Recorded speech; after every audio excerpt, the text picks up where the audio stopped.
Hello? Hello? Podcast Network Asia.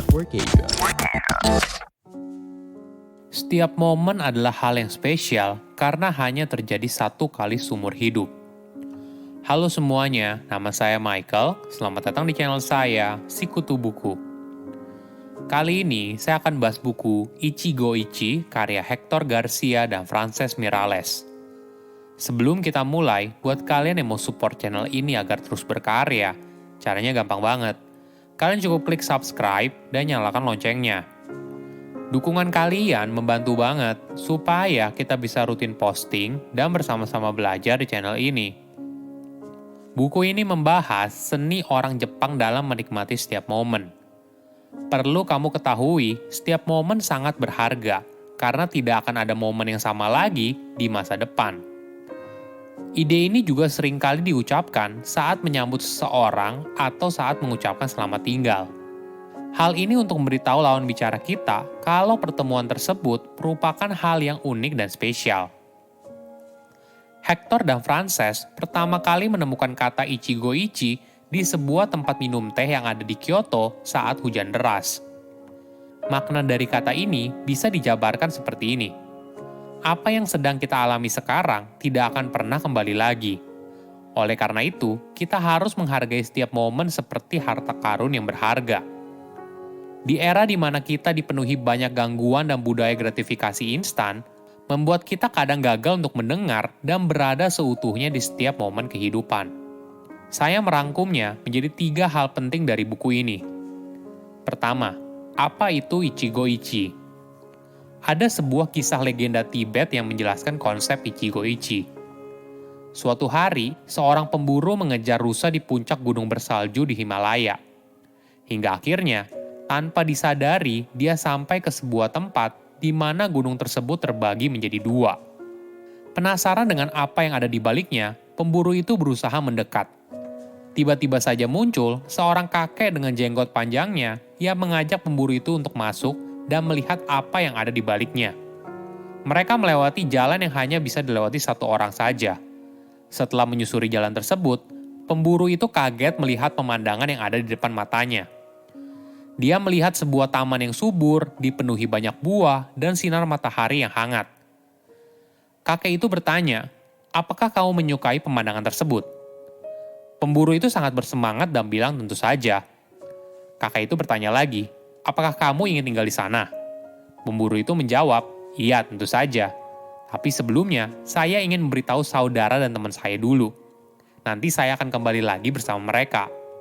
Kakek itu mengingatkan, pintu menuju tempat ini hanya terbuka 1 kali seumur hidup. Pemburu itu lalu pergi dan bilang kalau dia akan segera kembali. Namun, ketika pemburu itu kembali lagi ke tempat tersebut dengan saudara dan temannya, pintunya sudah tertutup.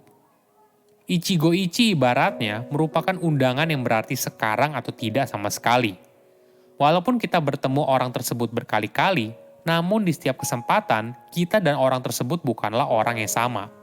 Situasi dan kondisi setiap saat mengubah siapa diri kita yang sebenarnya.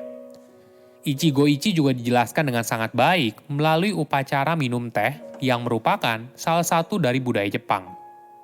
Setiap upacara minum teh harus dilakukan dengan penuh perhatian, karena setiap pertemuan merupakan hal yang unik. Walaupun tuan rumah dan tamu mungkin bertemu setiap hari, namun setiap pertemuan tidak akan pernah diulang 100% sama. Jika kita menyadari hal ini, kita akan memperlakukan setiap pertemuan seperti pertemuan sekali seumur hidup. Hal ini seperti yang pernah disampaikan oleh Heraklitus. Setiap orang tidak akan pernah menginjakkan kaki ke sungai yang sama 2 kali, karena itu bukanlah sungai yang sama dan dia bukanlah orang yang sama. Ini merupakan ungkapan yang sangat dalam jika kita berhenti sejenak dan meresapi kalimat tersebut. Ichigo Ichi membuat kita menyadari kalau setiap waktu mungkin merupakan yang terakhir. Kedua, hidup dengan filosofi Ichigo Ichi. Bagaimana kita bisa menikmati setiap momen sebagai sebuah momen yang berharga? Ada pelajaran upacara minum teh di Jepang. Bagi kamu yang baru pertama kali ke Jepang, saya rasa ini adalah sebuah pengalaman berharga yang tidak boleh dilewatkan. Dari upacara minum teh tersebut, tuan rumah dan tamu akan fokus menggunakan 5 panca indera mereka. Pertama, perasa. Biasanya, teh yang disajikan menggunakan cita rasa yang kuat, sehingga rasanya akan bertahan lebih lama. Kedua, bau. Aroma dari teh dan manisan yang dimakan merupakan bagian dari upacara tersebut. Terlebih lagi, jika kegiatan tersebut diadakan di sebuah tempat minum teh tradisional, maka aroma dari kayu, tanah di taman, hingga pohon merupakan bagian yang tidak terpisahkan. Ketiga, penglihatan. Mulai dari satu set teko dan cangkir teh yang menggunakan desain minimalis, hingga gerakan lembut dari tuan rumah dalam menyajikan teh sebagai bagian dari sebuah ritual. Ini adalah pengalaman tersendiri. Keempat, sentuhan. Ini dilakukan saat kamu memegang cangkir sebelum akhirnya bibir kamu menyentuh cangkir tersebut. Kelima, suara. Jika berada dalam tempat minum teh tradisional, kamu akan mendengar suara dari daun dan pohon sekitar. Atau apabila berada dalam tempat yang modern, maka kamu bisa mendengarkan instruksi dari tuan rumah dengan seksama. Hidup berkesadaran ini bisa juga kita praktekkan dalam kehidupan sehari-hari. Fokus gunakan panca indera dalam setiap kesempatan. Ini adalah cara kita mencegah pikiran pergi berkeliaran dan fokus pada saat ini, momen ini. Ketiga, formula Ichigo-ichi. Hector dan Frances berusaha untuk menciptakan formula untuk menjelaskan soal Ichigo-ichi. Ada 5 elemen yang membentuknya, yaitu celebration, good company, mindfulness, timelessness, dan inspiring place. Pertama, untuk menghayati hidup dengan Ichigo-ichi, kita harus menjadi ahli dalam merayakan hidup kita sendiri untuk memberikan makna pada setiap momen. Jangan tunggu momen terbaik dalam hidup, ciptakan momen itu sendiri.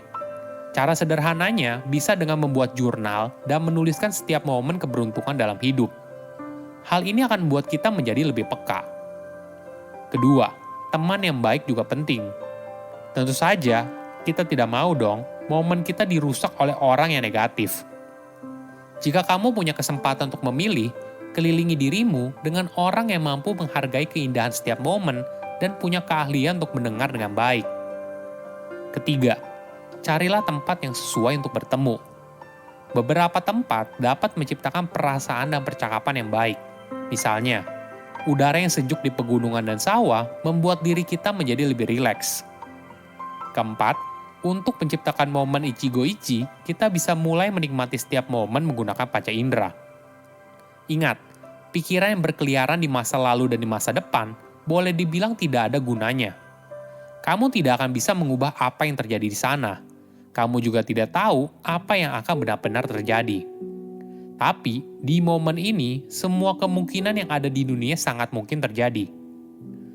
Kelima adalah timelessness. Ini adalah momen saat kita menikmati setiap momen tanpa terpengaruh oleh waktu. Ketika kita menikmati setiap momen dalam hidup, maka momen tersebut merupakan momen berharga, karena hanya terjadi satu kali saja seumur hidup. Jika kita menyadari hal ini, maka kita akan memperlakukan setiap momen dengan berbeda. Setiap orang tidak akan pernah menginjakkan kaki di sungai yang sama 2 kali. Karena itu bukanlah sungai yang sama, dan dia bukanlah orang yang sama. Silakan komen di kolom komentar pelajaran apa yang kalian dapat ketika baca buku ini. Selain itu, komen juga mau buku apa lagi yang saya review di video berikutnya.